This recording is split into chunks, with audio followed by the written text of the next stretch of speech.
Desde mi ventana veo todo un pueblo, veo sus raíces y sus tradiciones, y siento el aroma ese que enamora, que nos da la fuerza, sabor a café. Y en toda la tierra reina la esperanza, también los recuerdos que nos hacen crecer. Estés donde estés, nos une el aroma que sabe a café.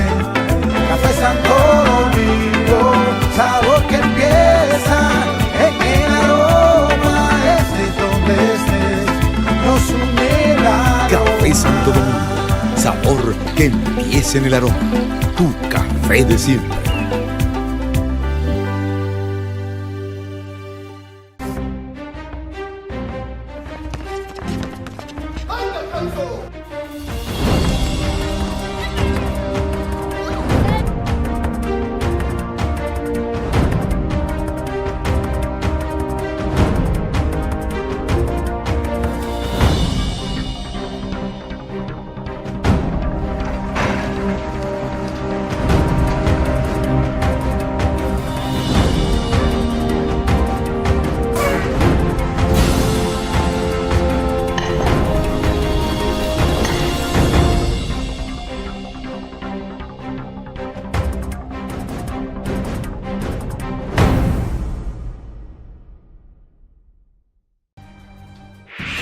Las ciudades en nuestro país crecen, están vivas. Los túneles, pasos a desnivel, elevados y avenidas funcionan como grandes venas que conectan todo. Y como todo sistema, debe ser cuidado. En el Ministerio de Obras Públicas y Comunicaciones tenemos brigadas dedicadas exclusivamente para la limpieza de invernales, reconstrucción y construcción de alcantarillas, mantenimiento a túneles y elevados, trabajando de sol a sol las 24 horas los 7 días de la semana. Nuestra meta es cuidar la inversión que hemos hecho todos los dominicanos en estas obras.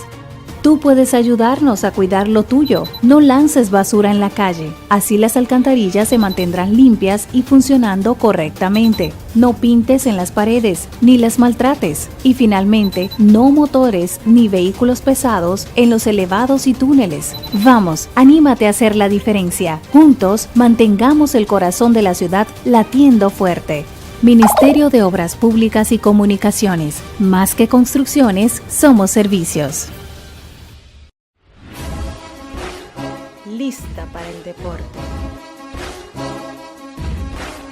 Como en el play, pero en casa.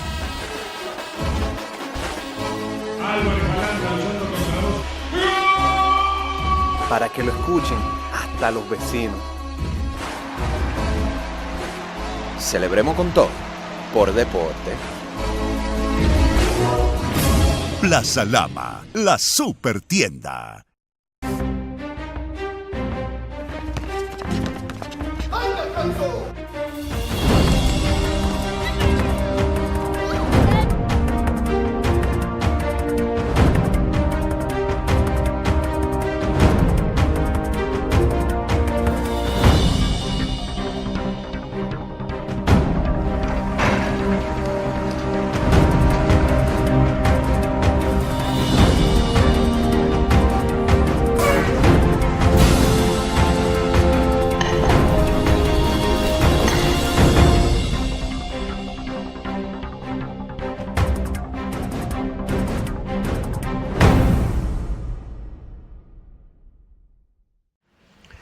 Buenas noches, señoras y señores. Desde Santo Domingo, capital de la República Dominicana, para el Caribe, América Latina y el mundo, se inicia su programa Política Exterior. Hoy como invitado el doctor Pelegrín Castillo, líder del partido Fuerza Nacional Progresista, ministro, legislador, pero sobre todo un luchador por sus ideas políticas. Representante de la franja conservadora de la República Dominicana y una persona con ideas muy precisas sobre diferentes aspectos de la política nacional e internacional. Bienvenido, doctor Castillo, a su programa. Fausto, muy complacido, muy contento de estar aquí de nuevo contigo Gracias por la invitación y un saludo a los amigos y amigas televidentes que siguen este espacio tan importante en un mundo donde no se puede hacer verdadera política. Sí, relacionar lo que pasa en el mundo, en la región, en la isla, con lo que pasa aquí internamente. Peregrín, se ha producido un hecho que no puede pasar inadvertido. La victoria en Brasil de Jair Bolsonaro, el impacto que ha tenido en términos de geopolítica en América Latina, el impacto en la propia bolsa económica de Brasil, las respuestas internas, las respuestas externas, sus primeros juicios políticos, luego un silencio de contención hasta el 1 de enero cuando toma posesión.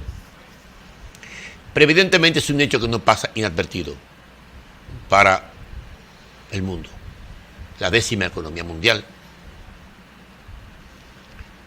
¿Qué visión tienes tú de este acontecimiento, de esta victoria de una persona sin una gran capacidad de Estado, sino más bien con un discurso antisistema, antipolítica, a pesar de que viene de la política desde hace más de 27 años en su condición de legislador? Sí. Realmente es un fenómeno digno de estudio, porque no se trata de una figura sobresaliente que tuviera condiciones excepcionales. 28 años en política hubieran... El talento se desencadena. Sí. Yo creo que particularmente se dan estas situaciones. El Partido de los Trabajadores de Brasil administró el proceso político durante un flujo, durante un ciclo post-Guerra Fría. Lula gana en el 98. No, la gana en el 2002. No, perdón, 2002. Y toma el poder en el 2003. Correctamente. Sí, en el 1 de enero. Y ahí se inicia un proceso, vamos a decir, de importante. El que gana en el 98 es Chávez. Correctamente. En el 2002 gana Lula y el PT pasa a dirigir Brasil durante un ciclo de la economía mundial con precios muy buenos, muy atractivos. Y eso permitió que el PT tuviera la oportunidad de hacer importantes esfuerzos de redistribución. Pero como ya había advertido hace muchos años Samuel Huntington, ese ciclo democrático de mucha participación en América Latina tenía una debilidad. Se iba a producir una gran movilización popular y eso se iba a asociar con la idea de que la democracia en América Latina se estaba consolidando. Sin embargo, había un talón de Aquiles y era que esos procesos tienen una débil institucionalidad. Dependen más de figuras carismáticas, paternalistas, y Lula en gran medida era eso, una figura con mucho carisma. Lo sigue siendo. No, lo sigue siendo, pero obviamente ya ahora mismo está en un trance muy difícil. Sí, en términos jurídicos. Y entonces, eso es una constante, mientras hay crecimiento económico y rentas importantes que distribuir, la simpatía se mantiene. Fíjate que los conflictos vienen cuando se produce un ajuste de la economía brasileña, caen los precios de materias primas importantes, caen los precios del petróleo, y entonces también viene un ajuste de cuentas. Lo habíamos hablado aquí anteriormente.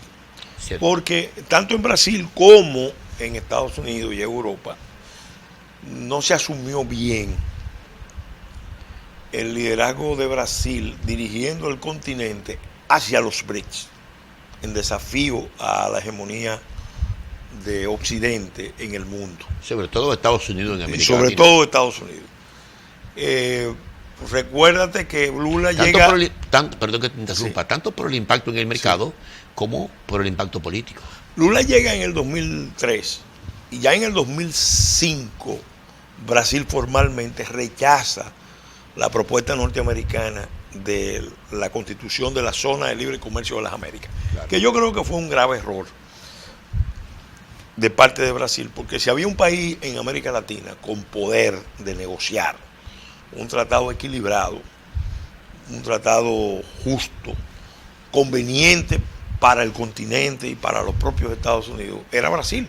La capacidad, la maquinaria negociadora brasileña es impresionante. Y bueno, tienen una escuela en América Latina y en el mundo. Pero lamentablemente primó, yo creo, el enfoque ideológico, y eso entonces quizá no hubiera pasado a mayores si Brasil no da el giro a partir del 2008 de mover su poder, su influencia en América Latina y en el mundo a favor de ya un nuevo balance de poder mundial y continental. Ahí obviamente Estados Unidos respondió con dos armas: el arma energética, los precios del petróleo y del gas se derrumbaron en alianza con Arabia Saudita y Qatar. Brasil salió muy afectado de eso. Y después... A pesar de que descubrió reservas enormes. Descubrió en el Presal, Tupí, unos yacimientos en el mar impresionantes. De hecho, en ese proceso, Petrobras había emitido la más grande emisión de acciones en la bolsa de valores de Nueva York. 86.000 millones. Se preveía un crecimiento. Pero ahí vino ese ataque por ese lado, y también lo que se conoce como guerra legal. Empezaron a producirse filtraciones, empezaron a hacerse investigaciones. La judicialización de la política. Sí, y eso, evidentemente, no se trata de una fabricación.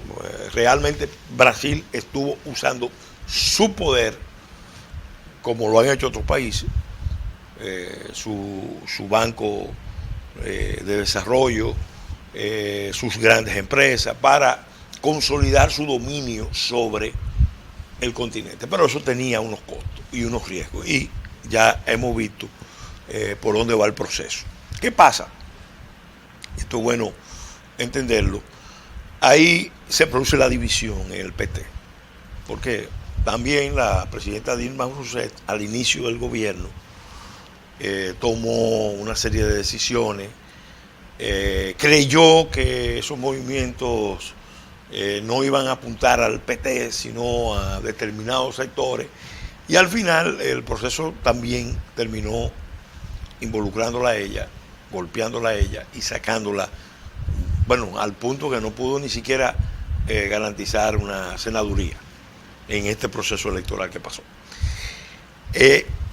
Un verdadero desastre. Una catástrofe. Sí, una catástrofe política. Obviamente también cometieron... Pero individual, porque partidariamente hablando sacó un 45% del partido. Sí, pero ahí hubo mucho voto en contra de Bolsonaro, porque Bolsonaro... Y Bolsonaro también tuvo mucho voto en contra del PT. Sí, se generaron dos corrientes, dos polos en contra. Claro. El rechazo a un PT que realmente también se apartó de muchas de sus esencias, de muchos de sus planteamientos, y sobre todo de un tema que lo explica muy bien Mojica en sus posiciones críticas frente a la izquierda latinoamericana.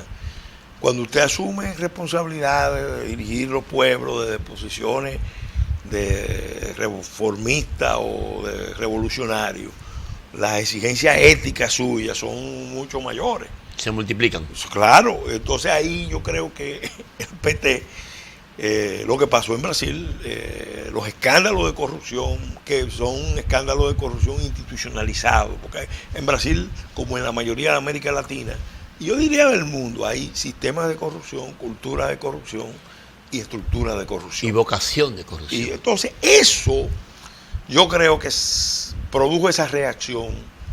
Aparte de que en una serie de políticas, fíjate qué pasa, la izquierda latinoamericana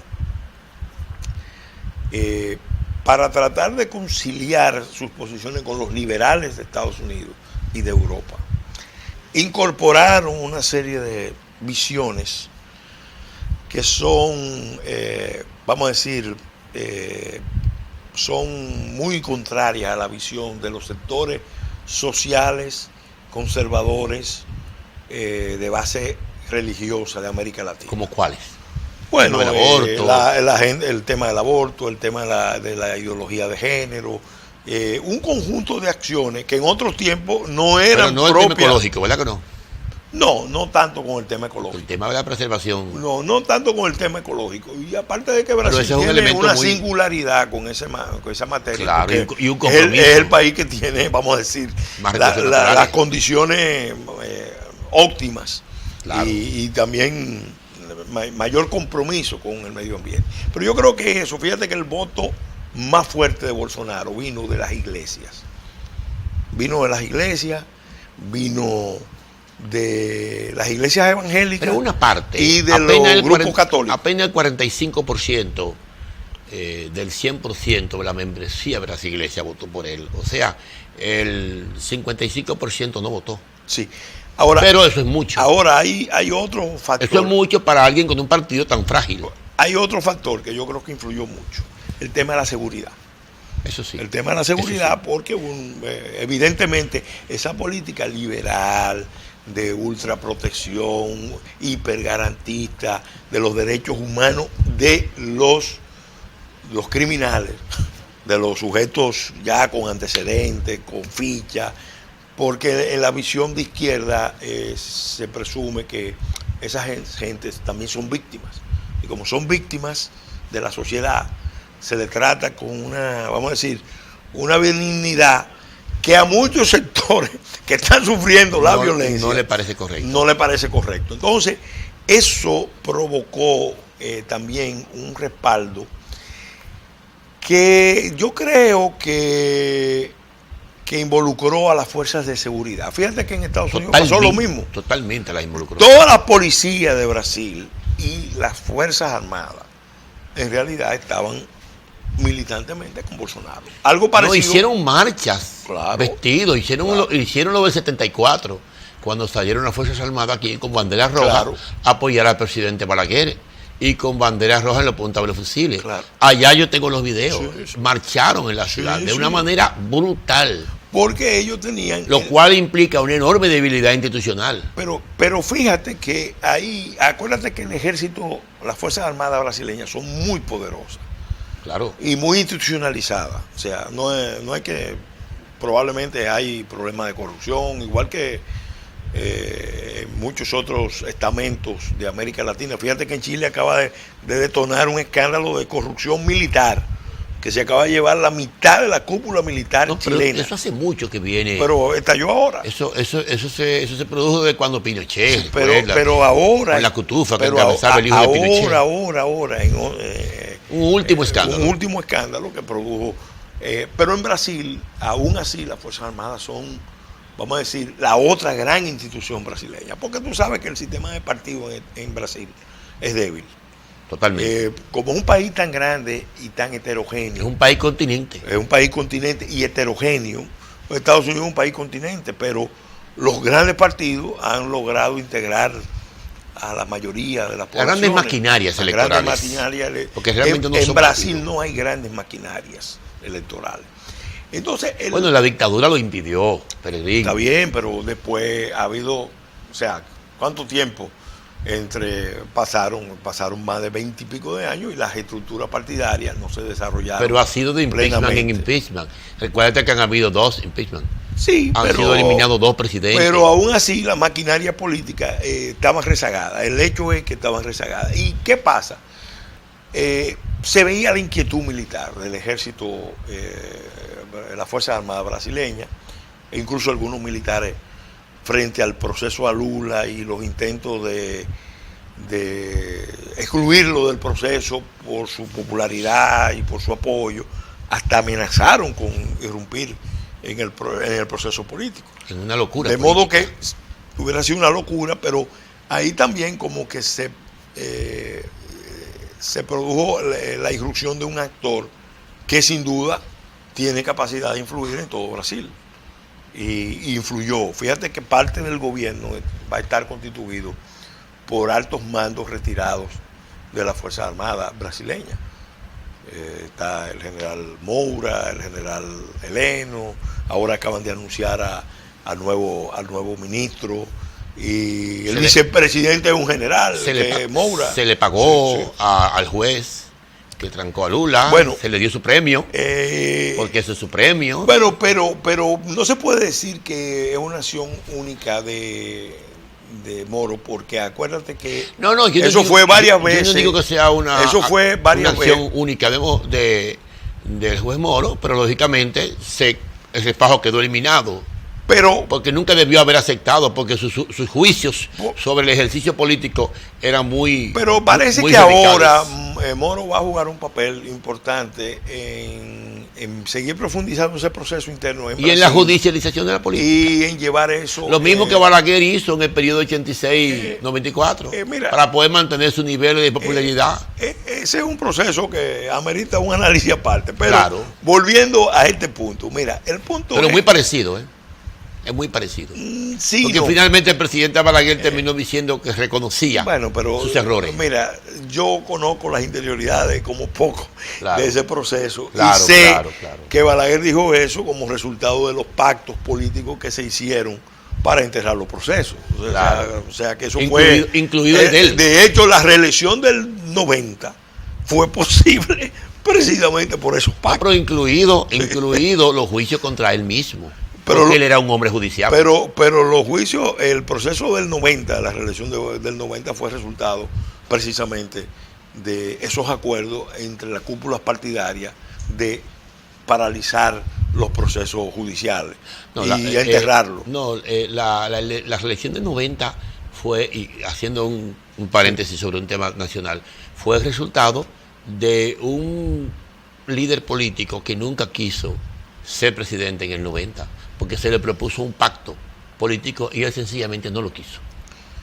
Él no quiso pacto. Él no quiso ser presidente. Ni quiso pacto con el PRD. No quiso con el PRD, pero después lo quiso con... Ni siquiera con nosotros, porque nosotros lo quiso con Balaguer. En el 90, nosotros, y esto es una primicia, sí. En el 90 nosotros teníamos un pacto no electoral. Pacto político. Un pacto político, si Juan Bosch ganaba. Pero después lo quiso con Balaguer. Nosotros íbamos a participar en el gobierno y el doctor Castillo, a propósito de procurador, iba a ser el procurador del gobierno de Juan Bosch en el 90. Pero él no lo quiso. Él prefirió, porque su estilo, definitivamente, y sus compromisos históricos le dificultaban volver a jugar el papel de él no quería ser presidente, sencillo. Bueno, esa es una interpretación. Si hubiese querido ser presidente, tú sabes que esos pequeños detalles, el ego se maneja. Sí. Cuando tu ego es más alto que el interés por hacer algo por tu país, entonces en política hay que hacer una evaluación justa. Él no quiso. Él no quiso. Porque a él, y yo te voy a decir una cosa. A él se le ofreció apoyo de tres escenarios. Pero él tenía una desconfianza también en la viabilidad de un gobierno encabezado por él en esa coyuntura. Bueno, pero entonces no debió ser candidato presidencial. De hecho, déjame decirte, a Balaguer, acuérdate que le mandó a decir: Juan, yo no gané, tú perdiste. Fue una expresión cuando don Juan empezó a protestar que se vaya ya el fraude. Balaguer le mandó a decir: yo no gané, tú perdiste. Bueno, parece un tema. Pero ese es otro tema. Volviendo a Jair Bolsonaro. Mira, la verdad es que él encarna una reacción de sectores muy diversos de la vida del Brasil que cerraron fila frente a lo que parecía ya un orden político. ¿Tú crees que fue el agotamiento de un ciclo? Claro.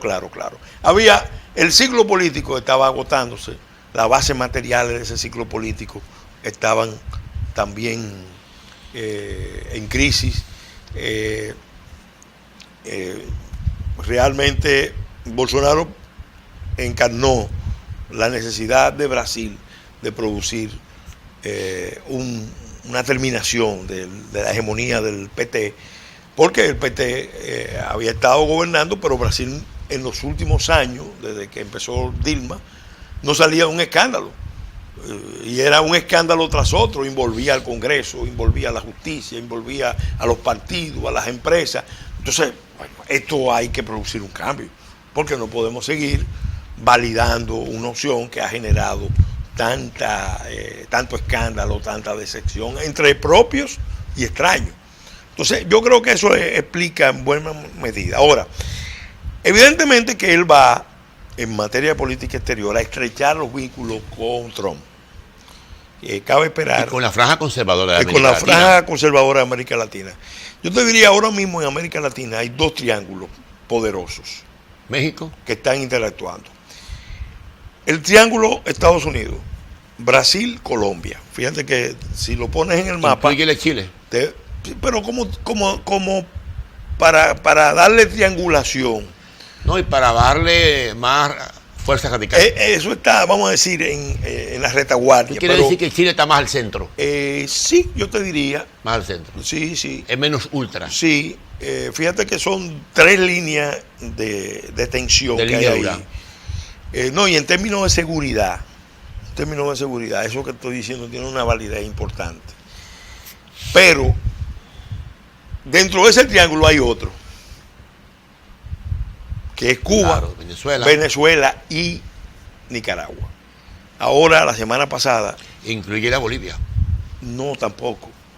Fíjate que Bolton, el consejero de Seguridad Nacional de Estados Unidos, que es un hombre de línea dura, un halcón, pronunció un discurso en la Torre de la Libertad hablando del triángulo dictatorial, del tridente dictatorial que hay en el centro del continente.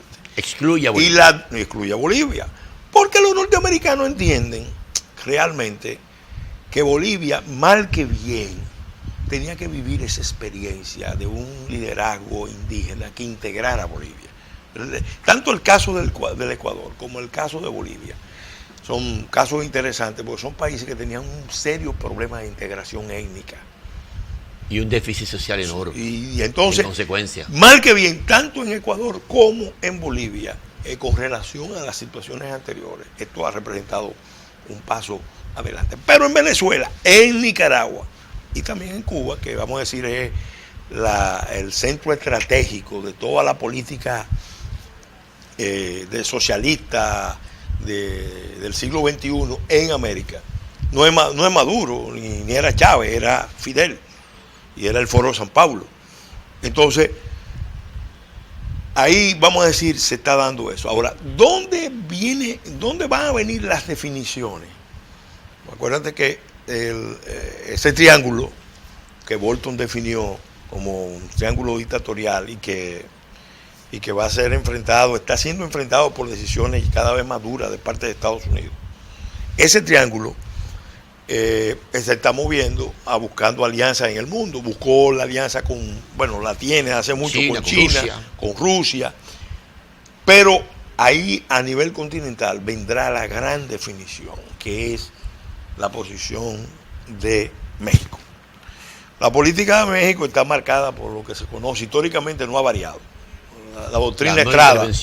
La doctrina Estrada. Claro. El reconocimiento de los estados no depende de la característica del régimen. México no se mete en esos procesos. Claro. Claro, para que nadie se meta con ellos. Porque la historia de México ha sido también de muchas intervenciones. Entonces, ¿qué pasa? Esa posición ahora va a pasar por unas pruebas importantes. De hecho, la caravana humanitaria que va de Centroamérica hacia los Estados Unidos y que evidentemente tiene un apoyo, porque flujo migratorio así grande existen todos los días y durante muchos años desde Centroamérica a Estados Unidos. Claro. ¿Cuál es la diferencia? Que se está haciendo visible. No, que se está haciendo visible. Claro. O sea, lo están sacando a la luz pública. Y eso tú puedes. Sí, pero también la dimensión y la organización. Bueno, por eso la diferencia y la capacidad es esa. Movilizativa. Probablemente esa cantidad de personas se están moviendo regularmente.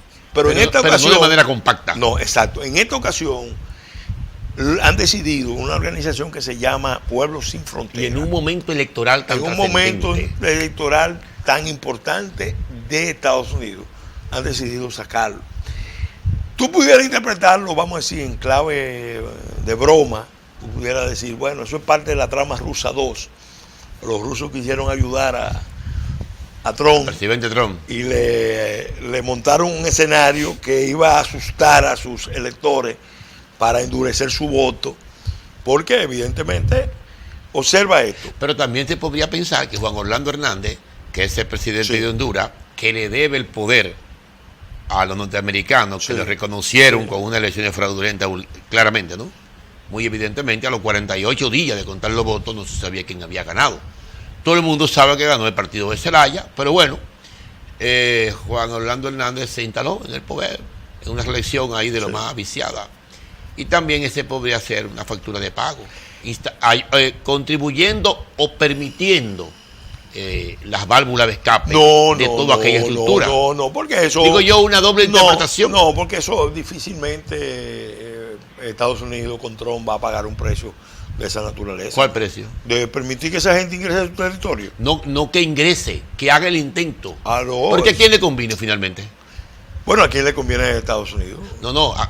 Al candidato presidencial, Donald Trump. Porque Donald Porque le Trump, convino. claro, Iba a perder el Senado, reforzó su posición. Y su discurso. Ganó credibilidad a su discurso, ganó el control del Senado. Perdió el de la Cámara de Bueno, Representantes. era previsible. Bueno, pero no era previsible y- por un accidente. Y no lo perdió en una proporción significativa. No, pero lo perdió. Con relación a Obama y a Clinton, perdió mucho menos. Sí, pero lo perdió. Pero se demostró que hay un voto duro que apoya a Trump en cualquier circunstancia. Y se demostró, lógicamente, que perdió uno de los poderes más importantes, la Cámara de Representantes, lo que quiere decir que la sociedad norteamericana Porque no hizo le campaña quitó y el contrapeso. mira, él no hizo campaña y la campaña fundamental la hizo en los sectores para el Senado. Y segundo, los diputados que se reeligieron, la gran mayoría eran los que se alinearon con la política de Trump. Los que no se alinearon con la política de Trump, que quisieron jugar una política individual o partidaria local, perdieron. Eso es parte del fraccionamiento de su discurso, de su propuesta y de su propio partido, Pero- que tiene un ala insurreccional en contra del estilo. Claro, entonces, tú lo sabes. ¿qué Y está tú sabes por qué, ¿verdad que sí? Pero entonces, vamos al punto. El punto Correcto. es que esa es una interpretación. La otra interpretación es que ante la crisis humanitaria que vive Venezuela, fíjate que estaba en primera página de todos los periódicos, millones de venezolanos saliendo hacia Brasil, hacia Colombia, hacia Perú, hacia Ecuador. No se puede descartar que decidieran, bueno, vamos a crear una crisis para que se vea claramente que estas caravanas humanitarias no solo salen de Venezuela en crisis, sino que salen de Guatemala, apoyado por Estados Unidos, de Honduras, apoyado por Estados Unidos. Fíjate que lo que más se ha resaltado no son los salvadoreños, son los hondureños. Estos son los iniciales. Claro, entonces, ojo con eso. Eso nosotros tenemos que prestarle mucha atención, porque puede haber, mira, a nivel continental y ahora a nivel mundial, se están enfrentando dos grandes visiones. La visión globalista. Tu conclusión es que los dos polos de poder, son los ejes de la política exterior de América Latina, ¿no? Sí. El polo Brasil, Colombia. Brasil, Colombia, Estados Unidos es un triángulo. Contra el polo Venezuela, Cuba y Nicaragua. Pero yo pienso que se es injusto cuando en un país como Nicaragua tú lo incluyes como un polo dictatorial. Porque el presidente Ortega ha ganado limpiamente sus elecciones. El hecho de que la derecha se desarticulara por sí mismo, el hecho de que el empresariado hiciera un espacio... Que la desarticularon con la judicialización de la política. No. El hecho de que el empresariado creara un espacio de cohabitación con el gobierno del presidente Ortega no es culpa de él. Y algo más. La tercera economía de mayor crecimiento en América Latina para este año era Nicaragua. Eso no sucede con Cuba ni con Venezuela. Pero, ¿Saben cuánto iba a crecer la economía nicaragüense? 4.7. el año pasado creció 4.5, el anterior 4 puntos. O sea, no es un modelo fracasado. Mientras países como Brasil se recomponen a 0.1, como Chile al 3, Nicaragua tiene un modelo económico en crecimiento, sí, en ascenso. Fíjate que a nivel turístico, a nivel de servicio, a nivel de producción, a nivel de estabilidad económica. El modelo... Y eso ha implicado una mejoría en la calidad de vida. El problema con Nicaragua... Eso es a pesar de los El problema precios. con Nicaragua, yo recientemente estuve en Guatemala y conversé con sectores del empresariado de América Latina, de Centroamérica, que participaron en un acto con la Unión de Partidos Latinoamericanos, de la que la Fuerza Nacional Progresista, la UPLA.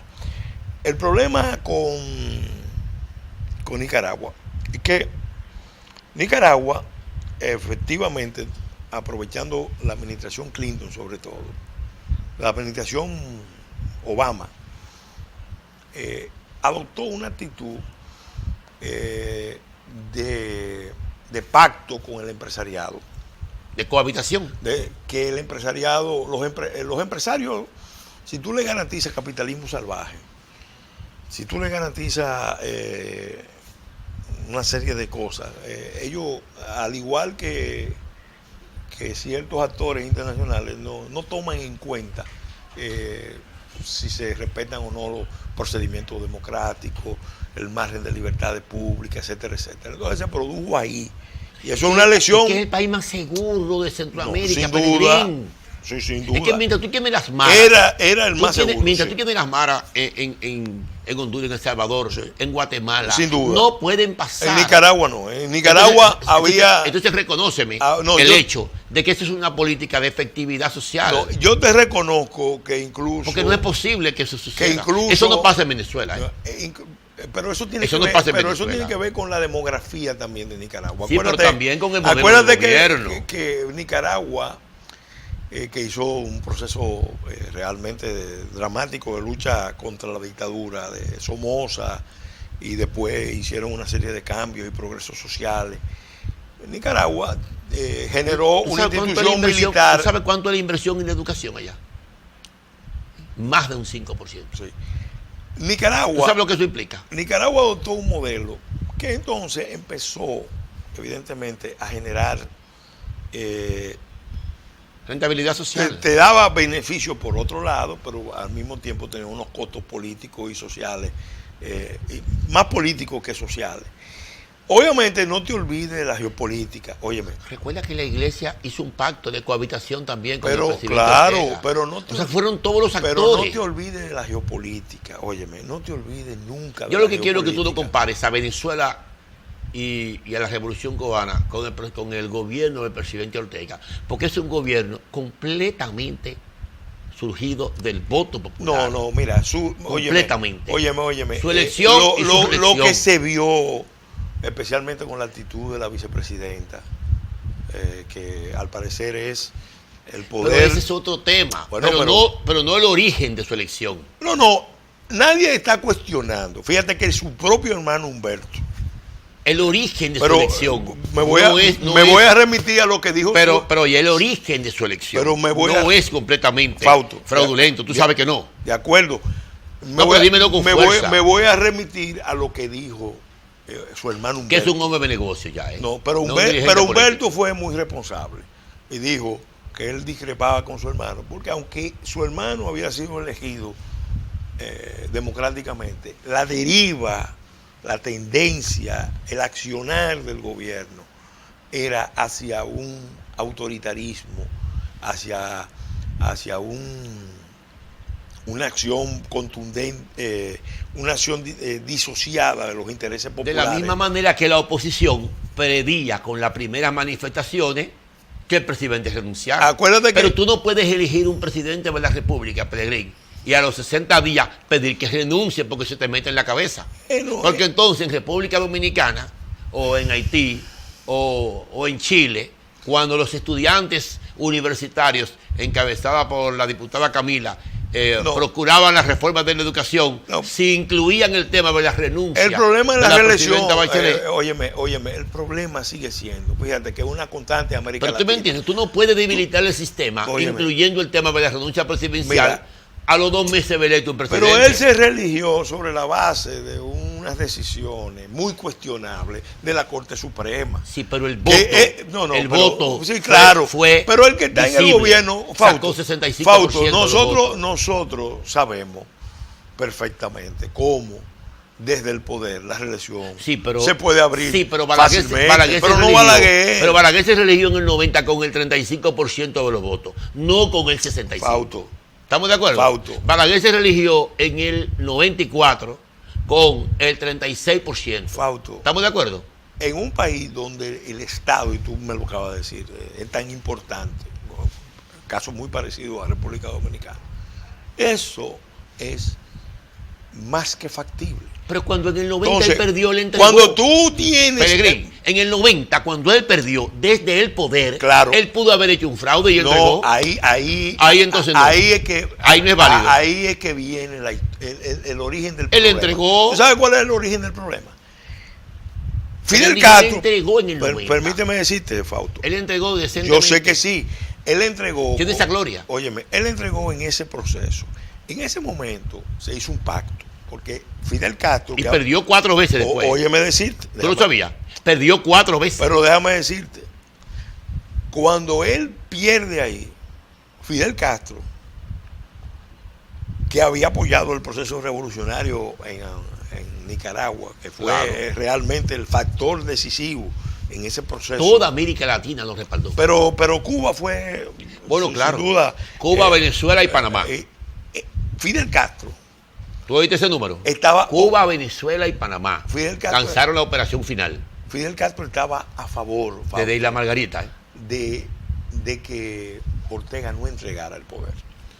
Porque él decía, era la doctrina de Fidel, la visión de Fidel, que el poder no se entregaba.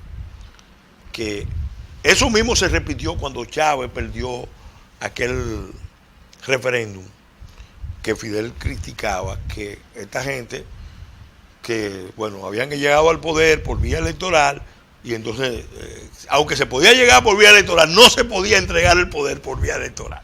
Entonces, Chávez reconoció la derrota. Y entonces...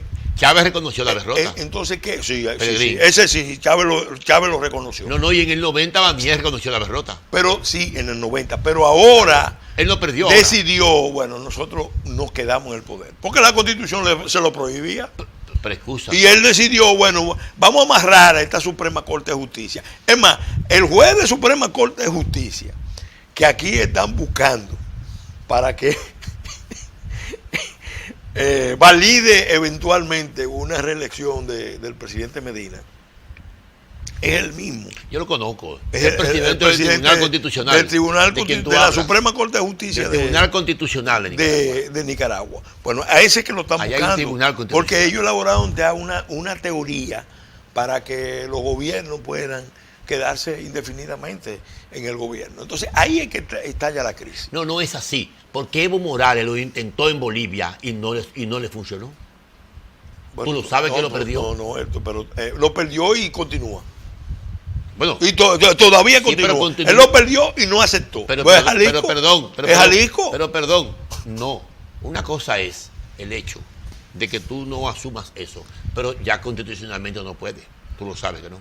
Entonces, él no se va a colocar por encima de la Constitución. Ojalá. Ese es el mal. Ojalá. Ese ha sido su éxito. No. Tú no puedes negar que los votos, y no vamos a empantanarnos en el tema de Nicaragua, tú no puedes negar que el presidente Ortega sacó sus votos en las elecciones. Y no me puedes negar también que tiene un pacto con partidos de derecha, como el Partido Conservador. Sí, no. Del presidente. Él consiguió ese pacto. Él lo firmó. Eso le dio mucha fuerza. Tú lo sabes. Pero aprendieron. Junto con un sector de la iglesia y del empresariado. Aprendieron mucho de República Dominicana. Demasiado aprendieron. De República Dominicana. Déjame darte un dato. Ese pacto se hizo aquí. Bueno, tú validas. Ese pacto se hizo en San Cristóbal. Sí, tú validas. ¿Sabes dónde fue se hizo? En San Cristóbal. En la casa de los Torpeños. No, en San Cristóbal. La casa del presidente. La casa tú la ubicas. Pero volviendo al punto, mira. Y él vino aquí. Pero volviendo al punto, Fausto, fíjate, hay un tema de que también no te olvides de la geopolítica. ¿Por qué? Porque lo que yo quiero que te quede claro es que tú no me puedes comparar a Nicaragua con lo demás. no te olvides. Porque sería injusto políticamente. Permíteme decirte, no te olvides de la geopolítica. Nicaragua había llegado a un acuerdo con una empresa china vinculada al gobierno chino, supuestamente para rescatar el viejo proyecto de un canal interoceánico. Eso se usó, evidentemente los chinos son grandes estrategas, usaron ese factor como un mecanismo de presión Sobre Panamá. Para Que rompiera relaciones para con que Taiwán rompiera, y estableciera con los chinos. Exacto. Claro, eso yo lo sé. Entonces, no te olvides que el tema... Asustaron un poco a Panamá y Panamá se cuadró. El tema geopolítico siempre ha sido muy sensitivo. Sin embargo, Nicaragua, que iba a tener el canal, nunca rompió con Taiwán. Mira qué ironía de la vida. Sí. No funcionó sobre Nicaragua, que era el beneficiario. Acuérdate que él no tiene que romper con Taiwán, porque el país que está en el continente más vinculado a la Federación Rusa, que incluso toda su doctrina militar está basada en la visión rusa, que el armamento que recibe, no te olvides de la geopolítica. Nicaragua, antes de esta crisis, tuvo, vamos a decir, tomó unas decisiones. Pero te fijas en esa contradicción. Pero, óyeme. Va a ser un canal con China y las relaciones son con Taiwán. Sí, pero... ¿Qué te parece? Con Taiwán, pero... ¿Con Taiwán? En una singularidad, porque los rusos son los que tienen en Nicaragua, tanto a nivel de fuerzas de seguridad como a nivel militar, la preponderancia.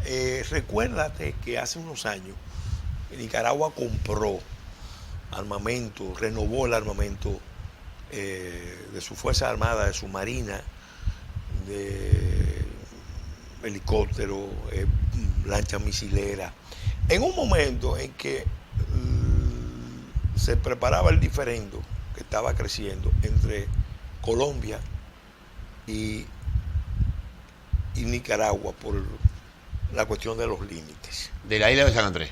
Sí, que fue un caso que se decidió a nivel internacional a favor de Nicaragua. Pero que Colombia dice que no acepta. Colombia dice que no acepta.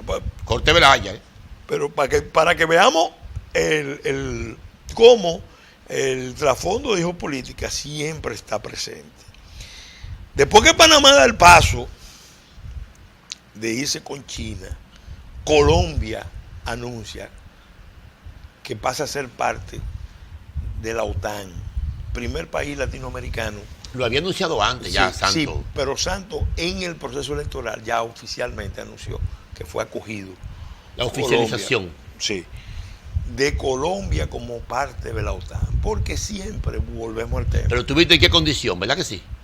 Socio global. No, pero no miembro pleno para apoyo militar conjunto, sino consultivo.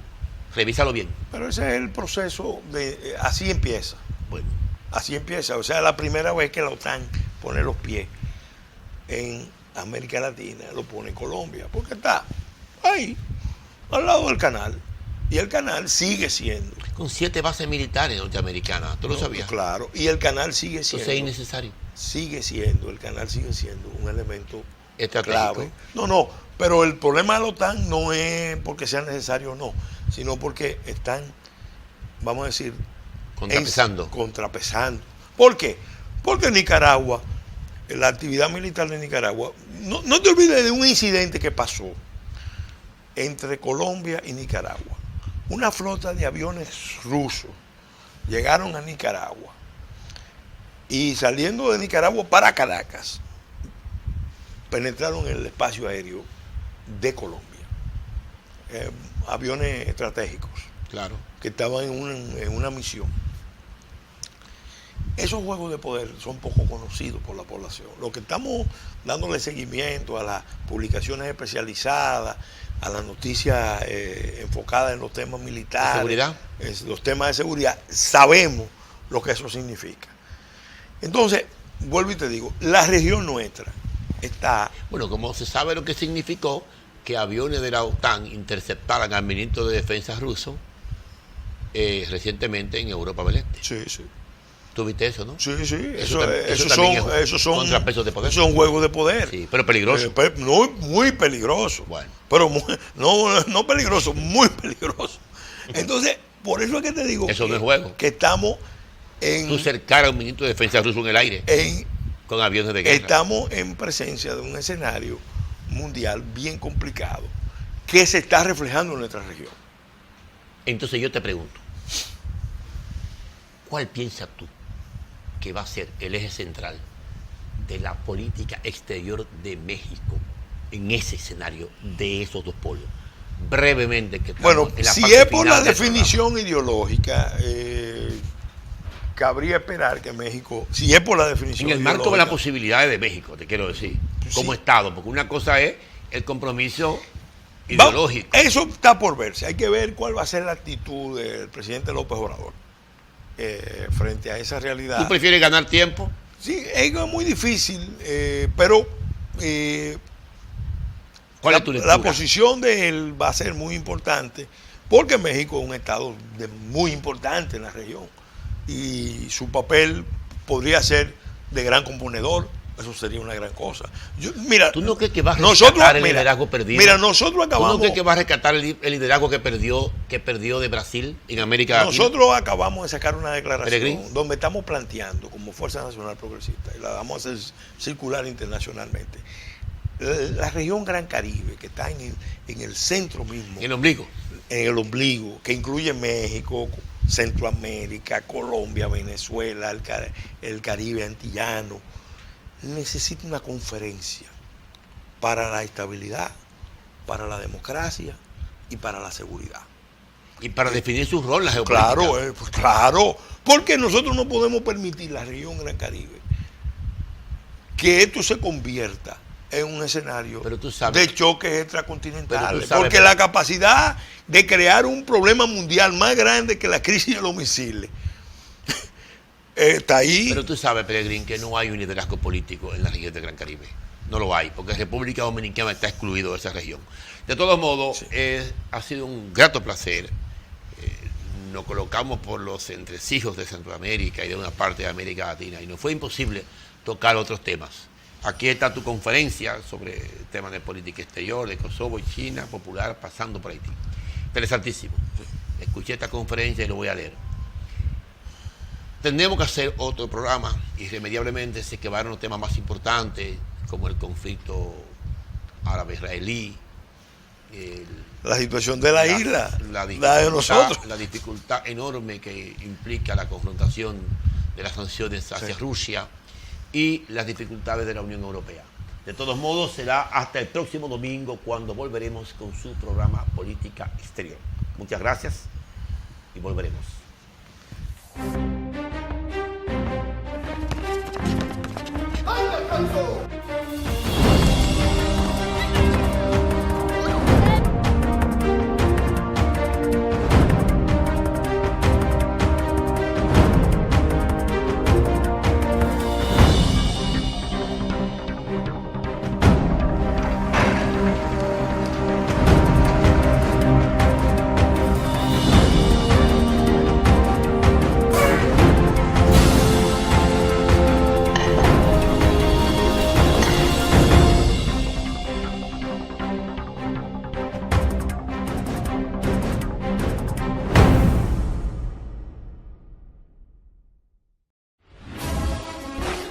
Lista para el deporte. Como en el play, pero en casa.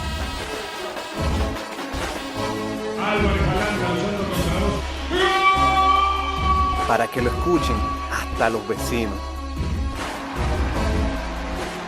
Celebremos con todo, por deporte. Plaza Lama, la super tienda.